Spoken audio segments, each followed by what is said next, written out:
Hello ladies and gentlemen, Big Daddy Top Hat here. There is no question that the Double Dragon franchise is one of the most innovative series in all of video game history, with the first two games ever released pretty much establishing the cooperative beat 'em up genre we know and love. The likes of Final Fight, Golden Axe and Streets of Rage all have Double Dragon to thank for the inspiration behind their creations. Despite this, the adventure of the Lee brothers has certainly been a turbulent one, offering a roller coaster journey that features games that have been amazing to damn right awful. The majority of people would classify the first misstep in the franchise to be Double Dragon 3, with all the games carrying such a title being huge letdowns for fans. While we shall touch on today why this is the case, our main focus is going to be consumed by the rightful title that should have been sold and marketed as the third Double Dragon game, as everything about this Technosoft Japan title is superior to Bimmy and Jimmy's third outing. So, without further ado, this, ladies and gentlemen, is the story of Combat Tribes, a game that, in my opinion, has the right credentials to be considered the good version of Double Dragon 3. Yeah!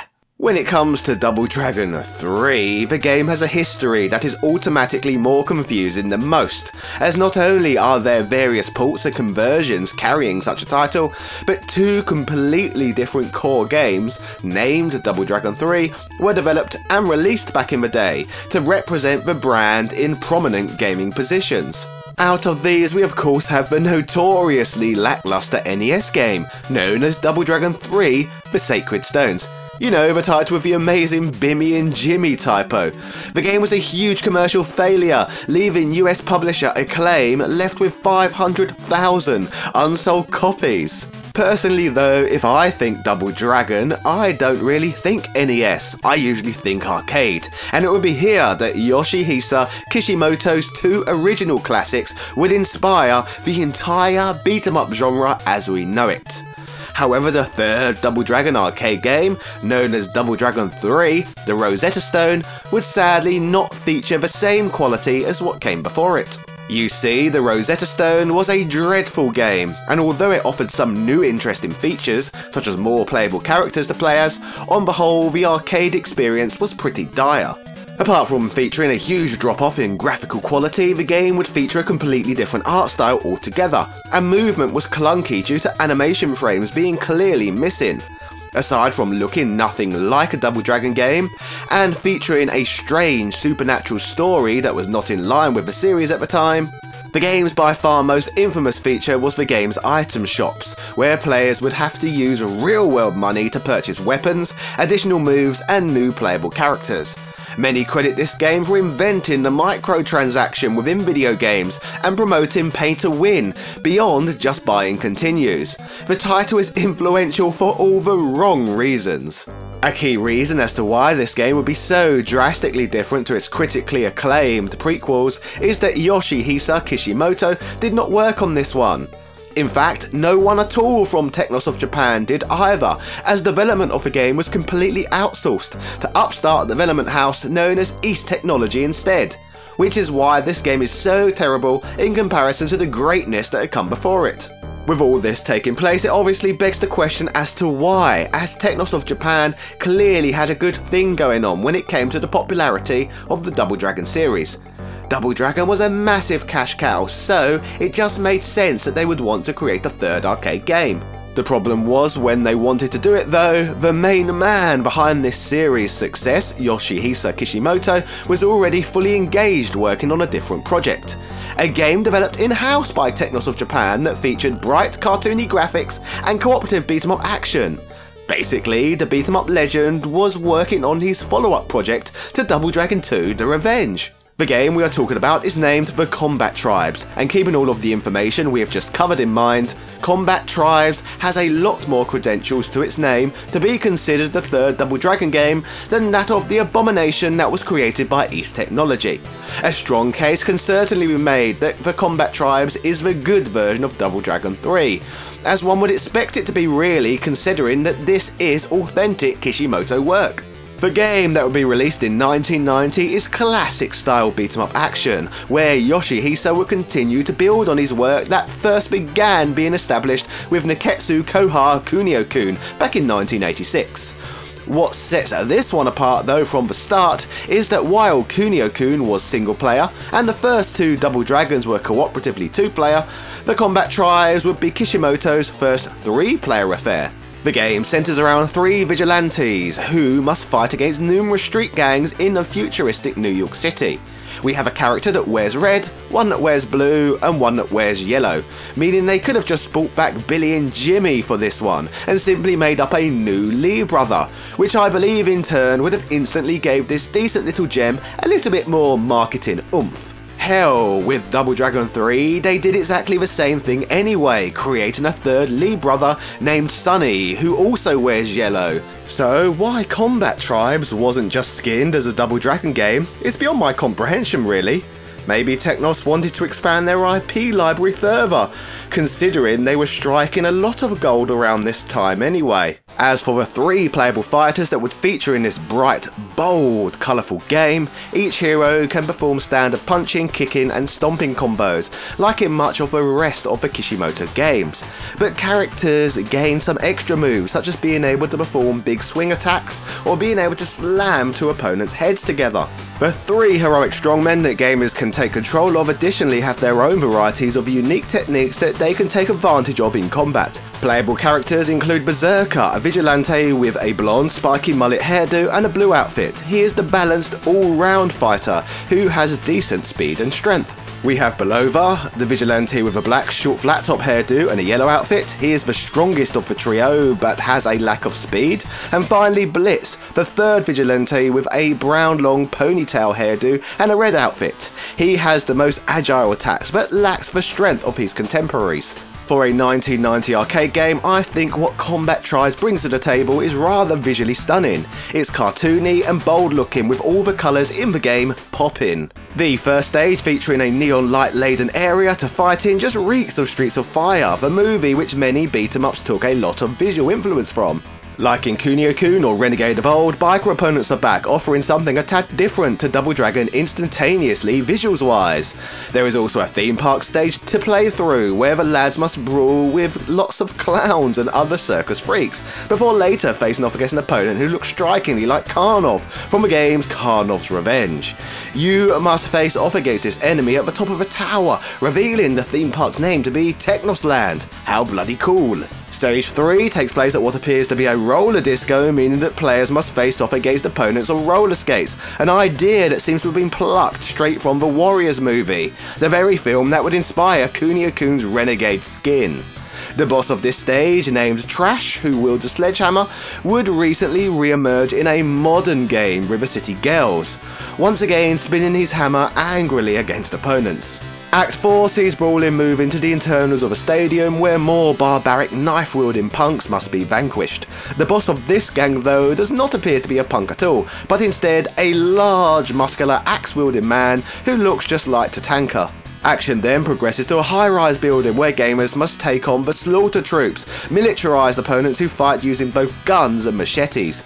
Being a beat-em-up, the game of course also has a lift section found within the stage, due to, as pointed out many times before on this channel, it is illegal to program beat-em-ups without adding lift sections. Players ascend higher and higher up this high-rise tower until eventually getting to face off against an M. Bison looking opponent, as a mob looking boss flees the scene into his helicopter.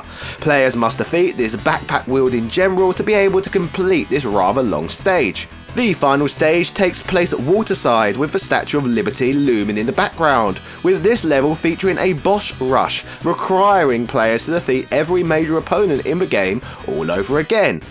Once all of these familiar foe have been successfully defeated, players must finally catch up with the mobster, who must be the game's last boss, eh? After all, this is the same style gentleman we would have to face off against in both the original Double Dragon games, Final Fight, and soon after that the Streets of Rage games. However, upon reaching this villain, he is instantly shot in the back, subverting the audience's expectations on this occasion, revealing a bigger threat. The one who is responsible for shooting this mobster looking fellow is the game's real final boss and leader of this game's main gang. Martha Splatterhead, with this electrically charged diva turning beat-em-up tropes on their head. As although this character looks strikingly like Marion, the woman we have to save or avenge in the previous Double Dragon games, this time around we have to face off against the villain who has this very similar appearance. If you have never played this game before but have played River City Girls, this will at least make the latter game now make a little more sense to you, as Martha shows up in that recent game as one of the store owners, electrified and all. So if you have played River City Girls and had a what the F moment within this segment, I guess now you can make sense of it. Defeating this high-heeled hoodlum leads to the end of the game, with the arcade cabinet offering some simple text stating the battle is over, they've disappeared, and nobody knows where they went. But if the shadow of violence again falls on the city, they will return. They are the Combat Tribes. As we know, a sequel to this game was never ever made, so the Combat Tribes clearly never had to return to defend their city in a new adventure ever again. So after looking at some of the highlights of a playthrough, what can we make of this game compared to the Double Dragon series and other beat-em-ups in general? Well, personally, graphically and stylistically, I think this game does offer a huge step up from the game's previous entries, so therefore it would have been a much more sensible option to market this game as Double Dragon 3 rather than the East Technology tripe we received. Only issue is though, although this is a step up from Kishimoto's previous work, the beat-em-up genre as a whole improved in quality at an exponential rate, with multiple development houses continuing to build on what Kishimoto had established in the Double Dragon games. Other developers managed to bring more to the table than what Combat Tribes did. I would argue that the likes of the Turtles arcade game, Final Fight, Golden Axe and the Streets of Rage series are all better than Combat Tribes, and all of these games came out either just before or just after this one, so as harsh as it may perhaps sound, Kishimoto in my opinion was no longer the master of the genre he had created, even though he contributed more to it than any other person in history. The story of the Combat Tribes was not quite over yet though, as in 1992 the game would be ported to the Super Nintendo. While the game is scaled back graphically and gameplay wise to what could be found in the arcades and now only featured 2-player combat, this conversion did offer some notable changes that are worth speaking of here, and even retconned and explained the game's bare-bones story to a degree too. The game now features an opening scroll that reads, "The Combat Tribes have come to New York City, the centre of all evil in the United States. They have heard a rumour about a mysterious organisation, Ground Zero, who controls the street gangs of America." So after viewing the most poorly aged opening scroll that could possibly have been imagined, action progresses much in the same way as in the arcade version, but there are now cutscenes between stages to help flesh out the story. It is also revealed in the SNES version that the Combat Tribes are not human and each of them are instead cyborgs, which makes you question if perhaps this was added to more easily get around any censorship that may have been in place on Nintendo systems. Most notably of all though, in relation to this, is that Martha herself is now a cyborg, which makes a lot of sense considering that we know that Capcom would remove poison from the Super Nintendo version of Final Fight. So rather than removing Martha, the main villain, completely, they just removed the fact that she was a woman and declared her a cyborg instead. A rather smart workaround in my opinion. This version of the game concludes with a screen that says, "After Martha was defeated, the Combat Tribes left never to be seen again." Which to be fair would be entirely accurate if frickin' Beluva didn't show up running a corner shop in River City Girls. All in all though, this game and its conversion is what it is. The title never set the world on fire, but it does make you wonder if it would have been a lot more appreciated if it had have carried the title Double Dragon 3, rather than the much more obscure Combat Tribes name. Still, as pointed out, the game has some legacy to it, such as multiple Easter eggs relating to the game being placed throughout River City Girls, and some of the game's combat mechanics being transferred into other games, such as Double Dragon Advance for example, with that game, combat-wise, paying tribute to some of Kishimoto's best work. I bloody love Double Dragon Advance. So ladies and gentlemen, that was the story of the Combat Tribes, the good version of Double Dragon 3. Let me know in the comment section down below if you have much experience playing this game and what you think of it. Do you agree with my analysis that this title should have been marketed and reskinned as the third Double Dragon game? Be sure to give me your own opinions down below. If you are new here, as mentioned at the start of this video, I have tons of Double Dragon deep dives for you to go back and see. So make sure you smash that subscriber button and ring that notification bell to never miss one of my videos. In fact, I have some more River City and Kunio-kun videos coming to this channel very soon, 2 of which are already up and ready to view for everyone who supports what I do on Patreon.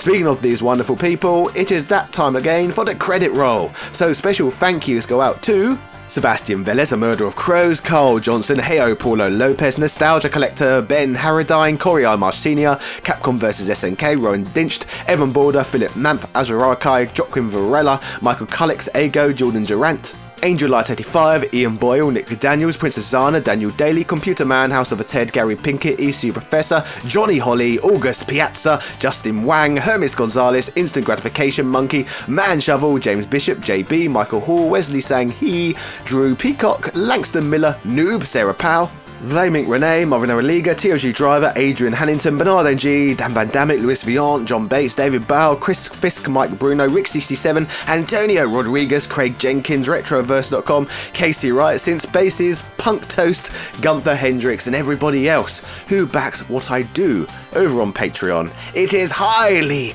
appreciated. And in the words of Elvis Presley, thank you very much. Yeah, cheerio.